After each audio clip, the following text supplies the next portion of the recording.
Hi viewers, நம்ம இன்றைக்கி என்ன பார்க்க போகிறோம் அப்படின்னா, நான் நேற்றே உங்ககிட்ட கடைசியாக வீடியோவில் சொன்னேன் நான் யார் அப்படின்றத பற்றி பார்க்க போகிறோம் அப்படின்னு. ஆமாம், இப்போ நம்ம பார்க்கலாம், டைரெக்டாக வீடியோக்குள்ளே போயிடலாம், வளவளன்னு பேச வேணாம்.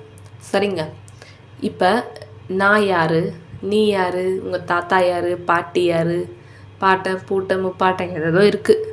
ஓகே, அதெல்லாம் நம்மளாம் வச்சுக்கிட்டது தான். சரியா? இப்போ நான்றது எதுங்க, நீங்கிறது எதுங்க? அது ஒரு பொருளா? நான்கிறது ஒரு பொருளா? ஆமாம், நானுன்னு ஒரு பொருள் இருக்குது, அது கூட சாப்பிட்றது. இந்த ஹிந்திக்காரங்க கூட சாப்பிடுவாங்க, அதுவா? இல்லை. ஓகே, இப்போ நீங்கள் சில பேர் சொல்லுவாங்க, நான் இந்த அப்பாவுக்கு பிறந்தேன், இவர் தான் என் தாத்தா, நான் இப்படி இந்த இவ்வளோ பெரிய பிஸ்னஸ் மேனு, இந்த மாதிரி சொல்லுவாங்க. நான் சொல்லிட்டேன் ஏற்கனவே, உங்களுக்கே தெரியும். அதாவது நீங்கள் ஈன்ற செல்வமும் சரி, பெற்ற பிள்ளைகளும் சரி, கட்டின மனைவியும் சரி, யாருமே நிரந்தரம் இல்லை. யாருமே நம்ம கூட கடைசி வரைக்கும் வரமாட்டாங்க. உலகம் நிரந்தரம் இல்லாதது அப்படின்னு நான் சொல்லிட்டேன் நான். அப்படின்றப்ப இந்த நான் ஒன்று இருக்கா? சொல்லுங்கள், நான்னு ஒரு பொருள் இருக்கான்னு நான் கேட்குறேன். ஒரு விஷயம் இருக்கா அப்படின்னு? நீங்கிறது எதுங்க? இந்த கையா, இந்த ஹார்ட்டா? சரி, ஹார்ட் எடுத்த பிறகு நான் சொல்வீங்களா?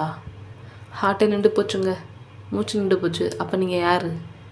யார் பணம்னு சொல்லுவாங்க. அப்போ அதுக்கு ஒரு பெயர் இருக்குது. அப்போ நான்கிறது இந்த உலகத்தில் எதுங்க? ஒன்றுமே இல்லைங்க, ஒன்றுமே இல்லை நான்கிறது.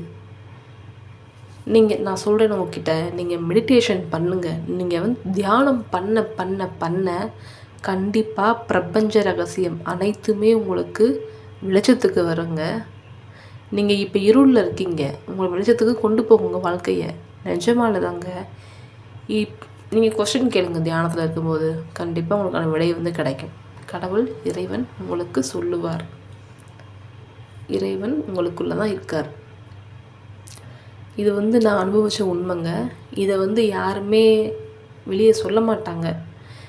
சில பேர் சொல்லுவாங்க, இப்போ நான் தான் சொல்கிறேன், இந்த பொண்ணு ஏதோ உளருது, ஏதோ மனநலம் பாதிக்கப்பட்டது, அந்த மாதிரி கூட நீங்கள் எடுத்துக்கலாம். நீங்கள் அப்படிலாம் இல்லைங்க. நான் உணர்ந்ததை தான் சொல்கிறேன் உங்ககிட்ட. ஏன்னா நம்ம தெரியாமல் எதையும் பேசக்கூடாது இல்லையா? அதனால் நான் என்ன கற்றுக்கிட்டேனோ அதை தான் சொல்கிறேன் உங்ககிட்ட. இதை நான் ஏன் சொல்கிறேன் அப்படின்னா, இது என்னுடைய கர்மாங்க. நான் சொல்லி ஆகணும். அந்த பிறப்பில் எனக்கு அப்படி கொடுக்கப்பட்டிருக்கு. நான் சொன்னேன் இல்லையா, ஒரு சித்தர் சொன்னார் என்கிட்ட. அவர் இப்போ தான் 1 வருஷம் இருக்கும், 1.5 வருஷம் இருக்கும்னு நினைக்கிறேன், சமாதி ஆகிட்டார். அவர் சொல்கிறாரு, ஒன்று நீ அனுபவிச்சுட்டு சாகு, இல்லையா மற்றவங்களை அனுபவிக்க விட்டுட்டு சாகு அப்படின்னு சொல்லிட்டு போயிருக்காரு என்கிட்ட.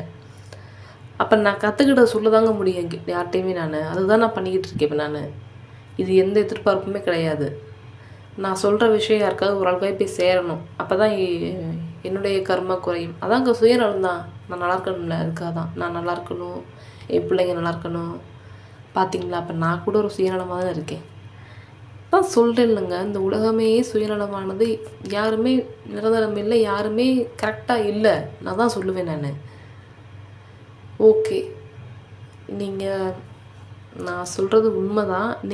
நீங்களும் இதை தெரிஞ்சுக்கணும், நீங்களே இதை அனுபவிக்கணும்னா உணர்வுபூர்வமாக கண்டிப்பாக மெடிடேஷன் பண்ணுங்கள். ஏதாவது ஒரு பயிற்சி பண்ணுங்க தயவுசெய்து. சரியாங்க?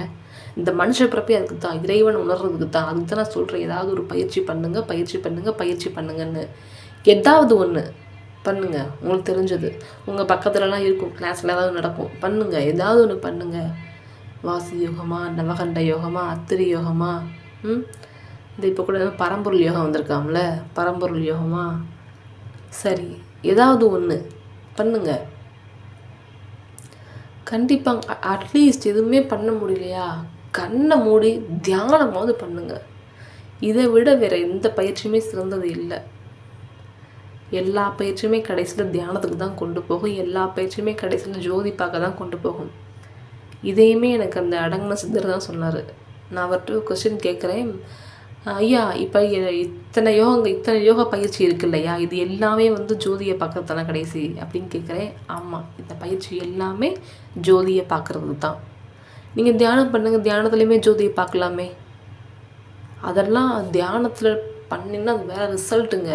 நான் சொல்கிறேன், தியானத்தோட அனுபவம் எப்படி இருக்கும், அதோடைய உணர்வு நிலை எப்படி இருக்கும், நான் அதை பற்றி உங்களுக்கு வீடியோ போடுறேன்.